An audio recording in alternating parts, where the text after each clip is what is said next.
નમસ્કાર.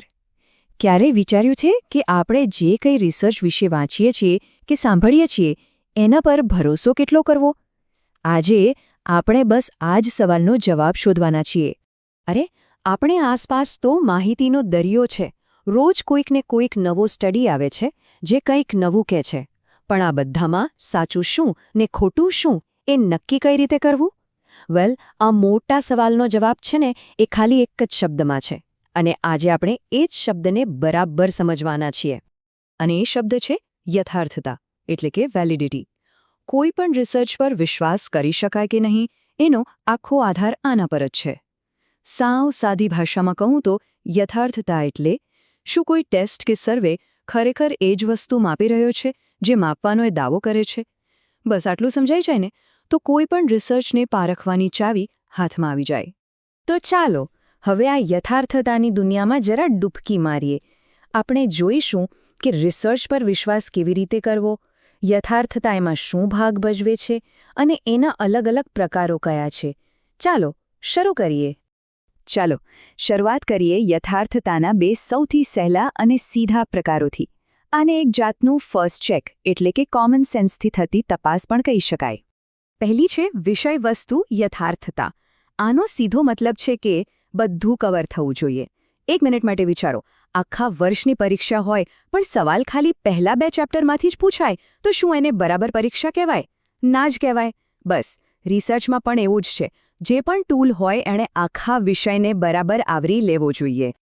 આ ઉદાહરણ જુઓ. સાયન્સની ફાઇનલ એક્ઝામ છે પણ એમાં સવાલ ખાલી ફિઝિક્સના જ છે. કેમિસ્ટ્રી કે બાયોલોજીનું કંઈ જ નહીં.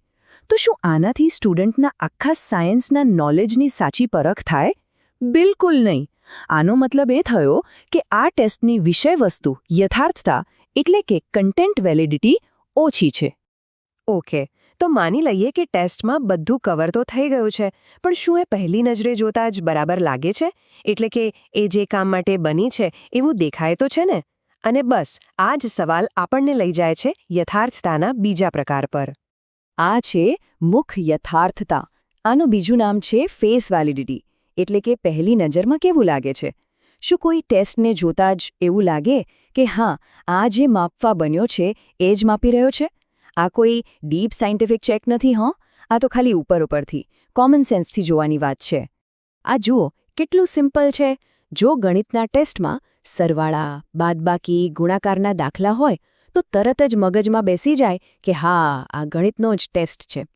પણ વિચારો, એમાં અચાનક ઇતિહાસના કિલ્લાઓના ફોટા હોય તો તરત જ લાગશે કે ભાઈ આમાં કંઈક ગડબડ છે. બસ આ જ છે મુખ યથાર્થતા.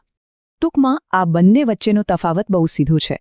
વિષય વસ્તુ યથાર્થતા એ ચેક કરે છે કે અંદરનું કન્ટેન્ટ કેટલું ઊંડું અને કમ્પ્લીટ છે, જ્યારે મુખ યથાર્થતા એ ખાલી એ જોવે છે કે ઉપરથી એ કેવું દેખાય છે.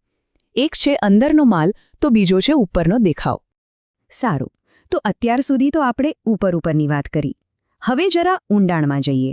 ચાલો હવે યથાર્થતાના એવા 2 પ્રકારોને સમજીએ જે વધુ ગંભીર છે અને જેને પુરાવાની જરૂર પડે છે.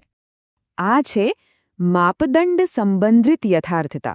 આ છે ને એ પુરાવા માંગે છે. એ એવું પૂછે છે કે ઓકે, તમારો નવો ટેસ્ટ સારો છે, પણ શું એ કોઈ જૂના, જાણીતા અને ભરોસાપાત્ર ટેસ્ટ જેટલો જ સારો છે? અથવા એવું પણ પૂછે કે શું આ ટેસ્ટના આધારે ભવિષ્યમાં કંઈક થશે એની આગાહી કરી શકાય છે? બસ આ જ બધું આમાં આવે. આ સ્ટેપ્સ જુઓ, બહુ સરસ રીતે સમજાવે છે. પહેલાં કોઈ નવી ભરતી પરીક્ષા લેવાય, પછી થોડા સમય પછી એ જ લોકો નોકરીમાં કેવું કામ કરે છે એ માપવામાં આવ્યું, અને છેલ્લે પરીક્ષાના માર્ક્સ અને નોકરીના પરફોર્મન્સને સરખાવવામાં આવ્યા. હવે જો એવું થાય કે જેને પરીક્ષામાં સારા માર્ક્સ આવ્યા એ લોકો નોકરીમાં પણ સારું કામ કરે છે તો સમજી લેવાનું કે એ પરીક્ષાની માપદંડ સંબંધિત યથાર્થતા જોરદાર છે. મતલબ કે એ ભવિષ્યની સાચી આગાહી કરે છે. અને હવે આવે છે સૌથી ચેલેન્જિંગ ભાગ. એક વાત વિચારો, આપણે બુદ્ધિ, ખુશી કે પછી ચિંતા જેવી વસ્તુઓને માપીએ કઈ રીતે? એને કંઈ થર્મોમીટર કે ફૂટપટ્ટીથી તો માપી ન શકાય, બરાબર? બસ આ જ કામ છે સંરચના યથાર્થતાનું. એ ખાતરી કરે છે કે જે ટૂલ બનાવ્યું છે એ આ જેવી દેખાતી નથી એવી અમૂર્ત વસ્તુઓને બરાબર માપી રહ્યું છે કે નહીં. જેમ કે આ ઉદાહરણ છે ચિંતાનું.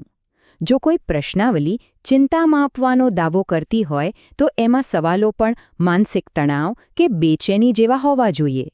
એમાં જો એવું પૂછવામાં આવે કે તમને ભૂખ કેવી લાગે છે કે તમને કયો રંગ ગમે છે તો એનો ચિંતા સાથે કોઈ સીધો સંબંધ નથી. એટલે કે સવાલો એકદમ ટાર્ગેટ પર હોવા જોઈએ. તો આપણે યથાર્થતાના આ 4 મુખ્ય પ્રકારો જોયા. પણ સવાલ એ છે કે આ બધું જાણવું આટલું જરૂરી કેમ છે? આ બધી ટેકનિકલ વાતોનું આપણને શું કામ? ચાલો હવે આખી વાતનો સાર સમજીએ. તો ફટાફટ એક રીકેપ કરી લઈએ. આપણે 4 પ્રકાર જોયા, બરાબર? પહેલું, વિષયવસ્તુ યથાર્થતા, એટલે કે બધું કવર થયું કે નહીં. બીજું, મુખ યથાર્થતા, એટલે કે ઉપરથી બરાબર દેખાય છે કે નહીં. ત્રીજું, માપદંડ સંબંધિત યથાર્થતા, એટલે કે ભવિષ્યની આગાહી થાય છે કે નહીં. અને ચોથું, સંરચના યથાર્થતા, જે બુદ્ધિ કે ચિંતા જેવી અદૃશ્ય વસ્તુઓને માપે છે. અને આ વાક્ય એ ખરેખર આખી ચર્ચાનું નિચોડ છે. સીધી વાત છે, જો કોઈ રિસર્ચમાં યોગ્ય યથાર્થતા જ ન હોય તો એના પરિણામો પર ભરોસો કરવો બહુ જ મુશ્કેલ છે. એ ગમે તેટલા ઇન્ટરેસ્ટિંગ કેમ ન લાગે, પણ એ આપણને ગેરમાર્ગે દોરી શકે છે. તો આ બધું શા માટે મહત્વનું છે? કારણ કે એ આપણને એક સમજદાર વાચક બનાવે છે. આનાથી સંશોધનના તારણો પર ભરોસો કેળવાય છે, માપનની ચોકસાઈની ખાતરી થાય છે, અને સૌથી અગત્યનું, એ સારા અને ખરાબ રિસર્ચ વચ્ચેનો ભેદ પારખવામાં મદદ કરે છે. આ જ તો વિશ્વસનીય જ્ઞાનનો પાયો છે. તો હવે પછી જ્યારે પણ કોઈ રિસર્ચનો દાવો સામે આવે ને, એકવાર રોકાઈને વિચારજો, શું આ યથાર્થ છે? શું આ વેલિડ છે? યાદ રાખજો, આ સવાલ પૂછવો એ માત્ર વૈજ્ઞાનિકોનું કામ નથી. આ આપણા બધા માટે છે, જેથી આપણે માહિતીના આ શોરબકોરમાંથી સાચી વાતને અલગ તારવી શકીએ.